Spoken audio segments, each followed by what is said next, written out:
মানুষ যা বলে প্রতিদিন, যে কথা বলে, মুখনিসৃত যে শব্দ, প্রতিটা শব্দ আল্লাহ টুকে রাখেন, রেকর্ড করে রাখেন। পালাবার কোনো সুযোগ নেই, ছাড় পাওয়ার সুযোগ নেই, বেঁচে যাওয়ার সুযোগ নেই। যা করি আমরা লিখে রাখি, আল্লাহ তাআলা লিখে রাখেন।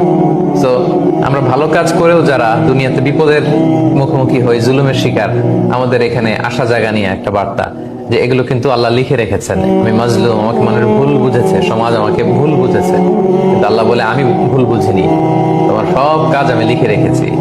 ভালো করলে ভালোর প্রতিদান তুমি পাবে, খারাপ করলে খারাপের প্রতিদান তুমি পাবে। ওয়াকুল্লা শাইইন আহসাইনাহু ফি ইমামিম মুবিন। প্রতিটি কাজ ওয়েল ডকুমেন্টেড ম্যানারে লিখে রাখা হচ্ছে, সংরক্ষিত হচ্ছে, লিপিবদ্ধ হচ্ছে। আমরা যখন মানুষের সামনে কিছু করি তখন খুব সাবধানে কথা বলি। আমরা ক্যামেরার সামনে যখন কিছু করি বলি সাবধানে বলি, কারণ এটা রেকর্ডেড, ডকুমেন্টেড।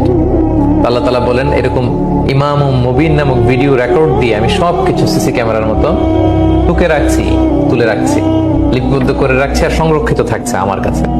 তো আমরা যেন আমাদের প্রতিটি কাজ করবার আগে ভেবে নেই যে এই কাজগুলো রেকর্ডেড হচ্ছে। তো এগুলো কি আল্লাহ তাআলা সন্তুষ্টির পথে আমি চলছি, নাকি এমন কাজ করছে যে কাজে আল্লাহ তাআলা প্রধান্বিত হচ্ছেন আমাদের উপর? আমাদের প্রতিটি কাজ করার আগে এটা ভেবে নেওয়া উচিত।